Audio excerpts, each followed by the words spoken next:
First ક્યુ વિદ્યુતભારથી R અંતરે રહેલી એક સૂક્ષ્મ વિદ્યુત ડાયપોલ કે જેની ડાયપોલ મોમેન્ટ પી છે, તો તેના પર લાગતા બળનું સૂત્ર જોઈએ.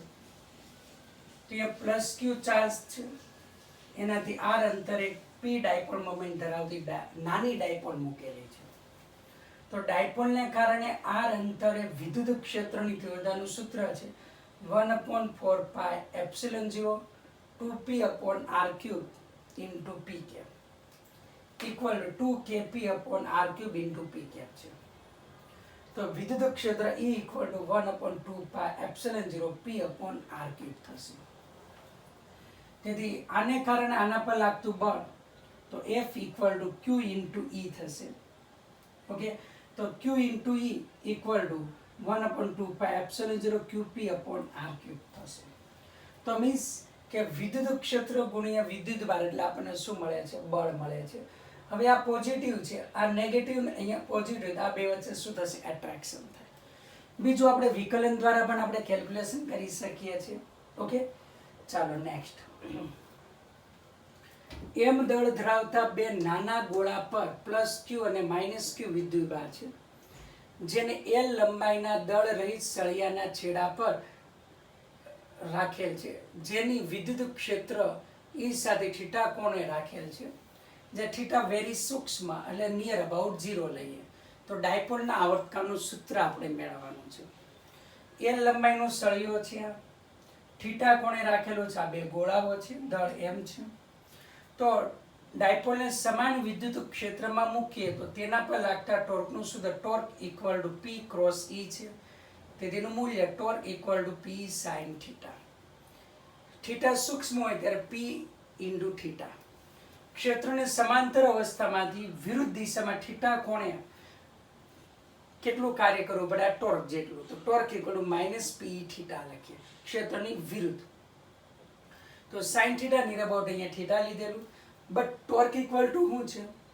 આઈ આલ્ફા છે, equal to minus p theta. I ને નીચે લઈ ગયો, alpha equal to minus p by I into theta.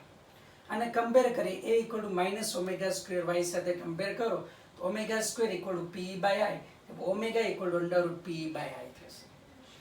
T equal to 2π by omega, તેથી T equal to 2π by omega, ઓમેગાની કિંમત મૂકી દે under root I upon p આપણને મળે છે. તો મુક્ત અવસ્થામાંથી ડાયપોલ ક્ષેત્રને સમાંતર ગોઠવવા માટે લઘુત્તમ સમય કેટલો આવશે? T/4. ઉદાહરણ તરીકે ડાયપોલને આમ લઈ ગયા તો આવર્તકાળ એટલે આખો આવર્તકાળ તમે કેલ્ક્યુલેશન કરો તો આવર્તકાળનો મતલબ થાય કે હું અહીંયા લઈ ગયો, ફરી પાછો અહીંયા આવે, પછી અહીંયા આવે, ફરી પાછો અહીંયા જાય, ફરી પાછો અહીંયા આવે, તે આવર્તકાળ થાય. તો અહીંયાથી અહીંયા આવવાનો સમય થશે તમારે T/4, એટલે આ અવસ્થામાંથી ક્ષેત્રને સમાંતર ગોઠવવાનો સમય આવે T/4, એટલે π/2 અંડર રૂટ આઈ અપોન પી આપણે લખી શકીએ છીએ. પણ હવે અહીંયા મોમેન્ટ ઓફ ઇનર્શિયા આપેલી છે આઈ, તો અહીંયા બંને પદાર્થનું દળ આપેલું છે. તો દળના સ્વરૂપમાં આપણે જોઈએ તો દળના સ્વરૂપમાં લખીએ તો I ઇક્વલ ટુ શું લખી શકાય? બે પદાર્થો છે m L/2 સ્ક્વેર. દળ એમ છે, અડધું આ અંતર થશે L/2, આ અંતર કેટલું થાય? L/2 થાય. તો m L/2 આનો વર્ગ વત્તા બીજા માટે m L/2 આનો વર્ગ, તેથી m L²/4 plus m L²/4. Therefore m L²/2 આવશે, 2 આવે. આ કિંમત મૂકી શકો છો તો L ના સ્વરૂપમાં તમને ટાઈમ પીરિયડ મળી શકે છે. તો t બરાબર તમે અહીંયા લખો તો 2π અંડર I ની જગ્યા ઉપર m L²/2 ઇન્ટુ p આ આપણે લખી શકાય. t equal to 2π under mL²/2p આ આપણે લખી શકાય છે. અને મિનિમમ ટાઈમ આપણે લઈએ small t equal to T/4 લખી શકાય π/2 અંડર રૂટ mL²/2p આ આપણે લખી શકીએ. ઓકે, તો ડાયપોલ ક્ષેત્રને સમાંતર થવા માટે આટલો સમય લે. અહીંયા મોમેન્ટ ઓફ ઇનર્શિયા છે એની કિંમત આપણે અહીંયા મૂકી દીધેલી છે. ઓકે.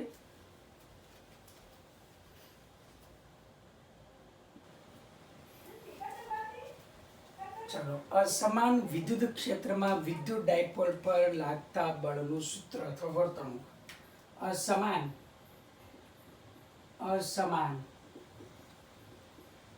વિદ્યુત ક્ષેત્રમાં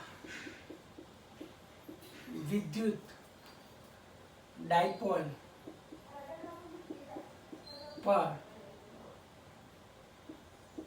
લાગતું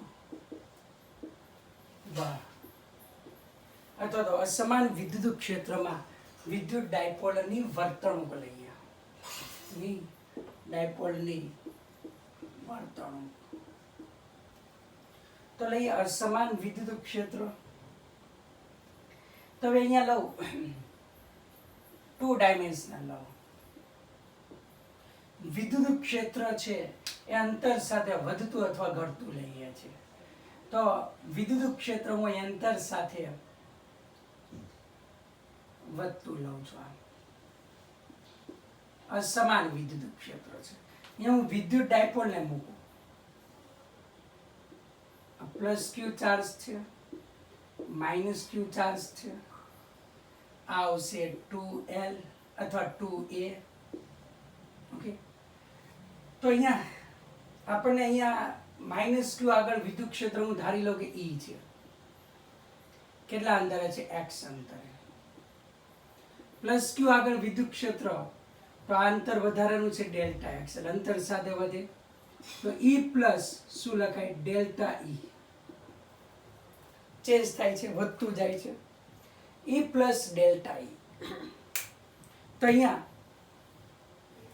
અંતર સાથે બદલાય છે. તો કેટલું બદલાય છે? ડેલ્ટા E અંતર એટલે ડેલ્ટા x. સરવાળો તો સમાન પરિમાણ વાળો થાય. અને E પ્લસ અંતર સાથે E બદલાય છે, તો અંતર વડે મારે શું કરવું પડશે? ગુણાકાર. તો આ થીટા લઈ લો, તો આ ઓલ્સો થીટા આવે. થીટાની પાછળની બાજુ એટલે 2A cos થીટા. એ લઈ લો 2A cos થીટા. તો E પ્લસ ડેલ્ટા E આવે, પણ અંતર સાથે ચેન્જ થાય એટલે અહીંયા વેરિયેબલ E આવશે. તો અહીંયા અંતર વડે ભાગાકાર થાય, તો અંતર વડે ગુણાકાર કરવો પડે તો જ પરિમાણ સમાન થાય. ઓકે, તો ડેલ્ટા x વડે ભાગાકાર કર્યો તો ડેલ્ટા x વડે ગુણાકાર. ડેલ્ટા x એટલે 2A cos થીટા. તો અહીંયા માઇનસ ક્યુ આગળનો જે વિદ્યુત ક્ષેત્ર છે E પ્લસ ક્યુ આગળનું વિદ્યુત ક્ષેત્ર છે E plus delta E by delta x into 2A cos theta છે. તેથી આના પર લાગતું બળ, માઇનસ ઉપર લાગતું બળ F equal to Q into E minus, અને પ્લસ ક્યુ ઉપર લાગતું બળ F plus equal to Q E plus delta E by delta x into 2A cos theta. તેથી ડાયપોલ પર લાગતું પરિણામી બળ, ડાયપોલ પર લાગતું પરિણામી બળ F equal to F plus plus F minus. તેથી અહીંયા લખી શકો Q E plus delta E by delta x into 2A cos theta minus QE. અંદર ગુણાકાર કરો, QE QE cancel. Q delta E by delta x into 2A cos theta. 2AQ બરાબર P, તો P delta E by delta x cos theta લખાય. મૂલ્ય સદિશ સ્વરૂપ લેવું હોય તો F બરાબર P dot delta E by delta x લખાય. સદિશ સ્વરૂપ એટલે P vector dot D by dx લખાય.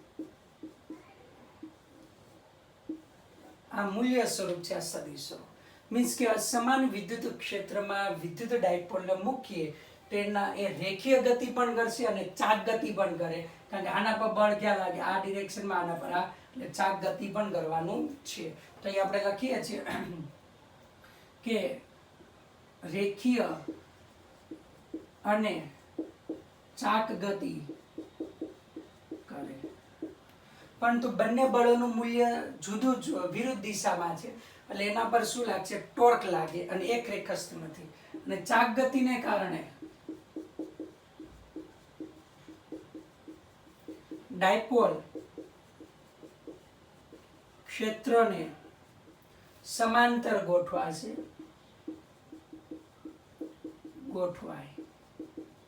ત્યારે માત્ર રેખીય ગતિ જ કરે.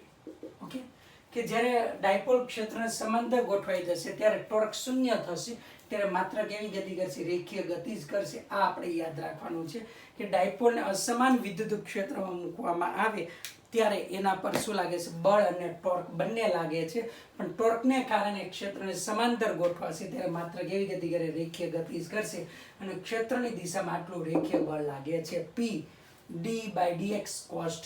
આપણે યાદ રાખવાનું છે.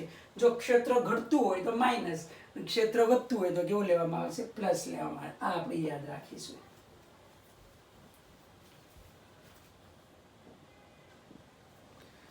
ચલો, concept exercise 3. Exercise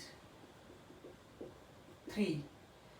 First, a point charge 50 microcoulomb is located in the xy plane at the position vector કે q છે 50 માઇક્રોકુલમ, એનો પોઝિશન વેક્ટર છે r0, 2i cap plus 3j cap.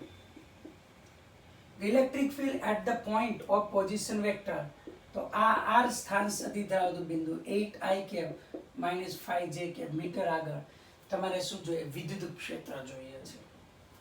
Okay, તો આપણે લખી શકીએ છીએ પોઝિશન વેક્ટર ન્યુ લઉં છે r dash equal to final minus initially, તો અહીંયા લખી શકો 8i cap minus 5j cap minus 2i cap plus 3j cap.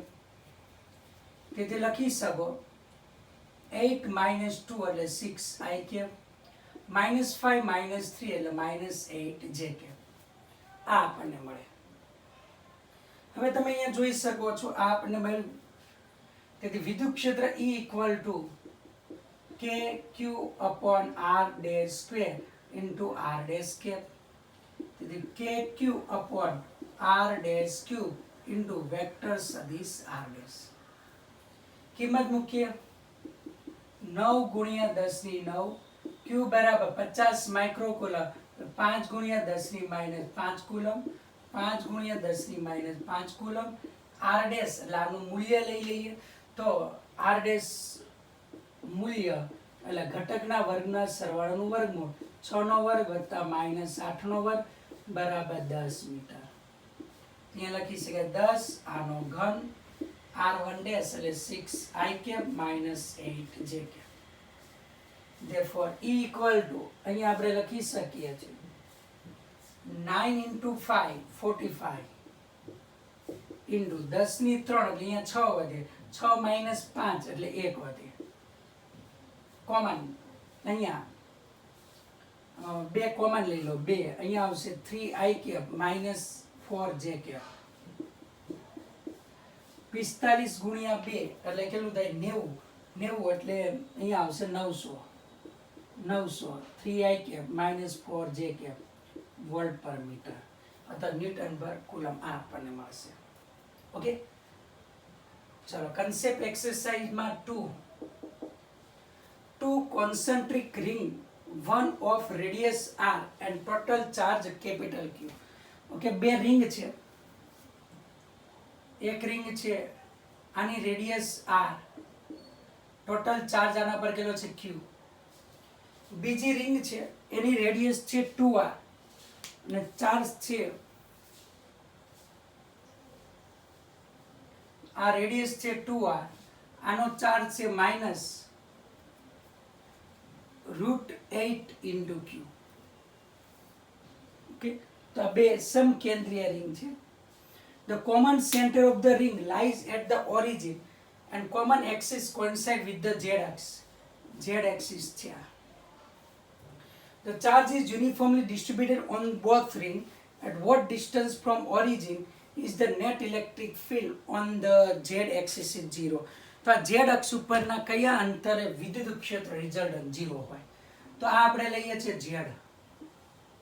આ બિંદુએ 0, ધનને કારણે બહાર આવે આ રેડિયસ વાળું, અને ઋણને કારણ કે અંદર આવશે E2 રેડિયસ વાળું. બેનું મૂલ્ય સમાન, દિશા કેવી હોય વિરુદ્ધ. તો અહીંયા આપણે લખી શકીએ ER equal to E2R. રિંગને કારણે વિદ્યુત ક્ષેત્રની તીવ્રતાનું સૂત્ર છે કે Q x upon a square plus x square raised to 3/2. તો કિંમત મૂકીએ કે ચાર્જ છે Q x ની જગ્યાએ z upon અહીંયા આવશે રેડિયસ થી r square plus z square raised to 3/2 equal to k √8q છે into z upon 2r square 4r square plus z square raised to 3/2. Okay, kq cancel થશે, z જશે અને આ બાજુએ લઈ લઈએ 4r square plus z square raised to 3/2 અહીંયા √8 એટલે 2 raised to અહીંયા કેટલું થશે 3/2 ઓલસો 8 એટલે 2 નો ઘન અને 8 નું વર્ગમૂળ, 2 નો ઘન અને 8 નું વર્ગમૂળ. ઓકે, તો આ રીતના √8 લખાય. અહીંયા આવશે r square plus z square આની 3/2 બે બાજુ 2/√3 નું મૂળ લઈ લઈએ તો અહીંયા આવશે 4r square plus z square, અહીંયા આવશે 2 raised to 3/2 સોરી આ જતું રહેશે r square plus z square આવે. તો અહીંયા લઈએ 4r square 2r square આ તરફ minus 2r square equal to 2 z square minus z square, આ z square આ બાજુ લેવા 4r square minus 2r square એટલે 2r square 2z square minus z square એટલે z square, તેથી r equal to z by √2 આ આપણને મળે. તો આટલા અંતરે છે એ રિઝલ્ટન્ટ વિદ્યુત ક્ષેત્ર કેવું આપણને મળશે, શૂન્ય મળશે. ઓકે,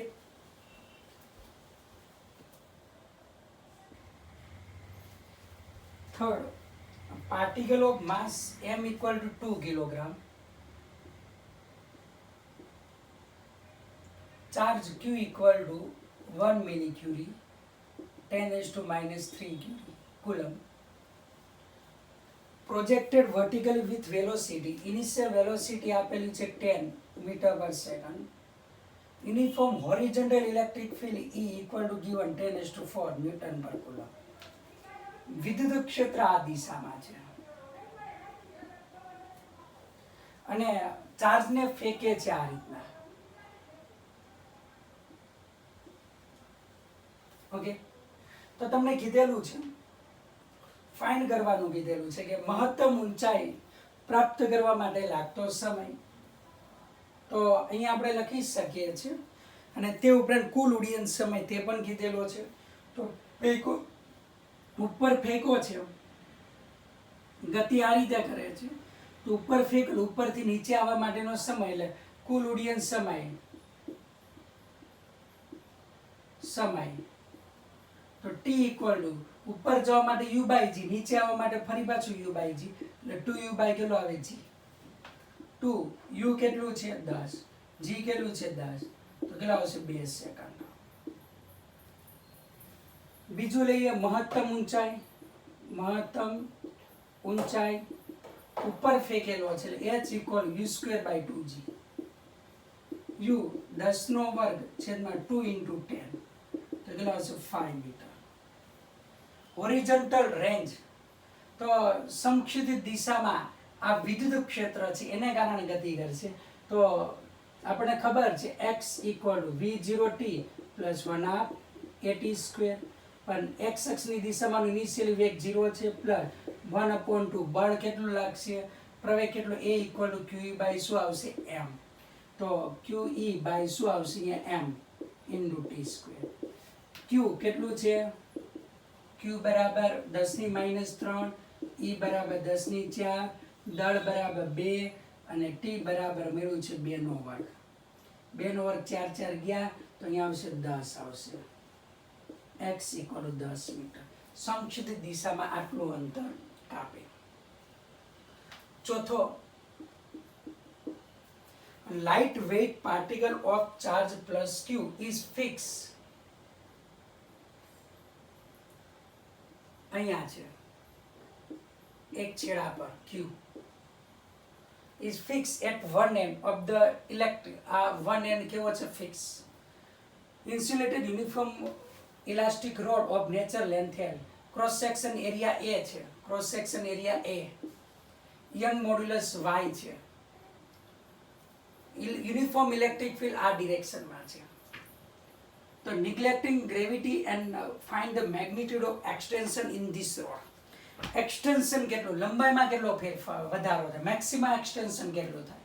તો આપણે યંગ મોડ્યુલસ y બરાબર છે સિગ્મા બાય ઈ, સિગ્મા બરાબર f by a delta l by શું લખાય l, તો delta l equal to fl upon ay.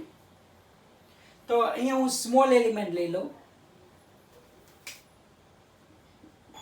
આની લંબાઈ કેટલી લઈ લઉં, dx લઈ લઉં. તો ટોટલ એક્સટેન્શન હું અહીંયા લખું, extension indication 0 to l f, l ની જગ્યા પર શું લખું, dx upon ay. therefore f upon ay અહીંયા 0 to l dx. તો સંકલન કરો તો ટોટલ એક્સટેન્શન ડેલ્ટા x બરાબર fl upon ay આવે. બટ f બરાબર શું છે, વિદ્યુત ક્ષેત્ર E છે, તો f બરાબર બળ કેટલું લાગે, q into e જેટલું બળ લાગશે. એ કિંમત મૂકીએ qe l upon ay. ખાસ યાદ રાખવાનું છે, આ રીતના ક્વેશ્ચન તમારે મિક્સ પૂછાય 11મા અને 12મા અથવા તો 4 સેમેસ્ટરનો ભેગો કન્સેપ્ટ તમારે આવી શકે. ઓકે, તો આપણે યાદ રાખવાનું છે. હવે કાલે લેશું.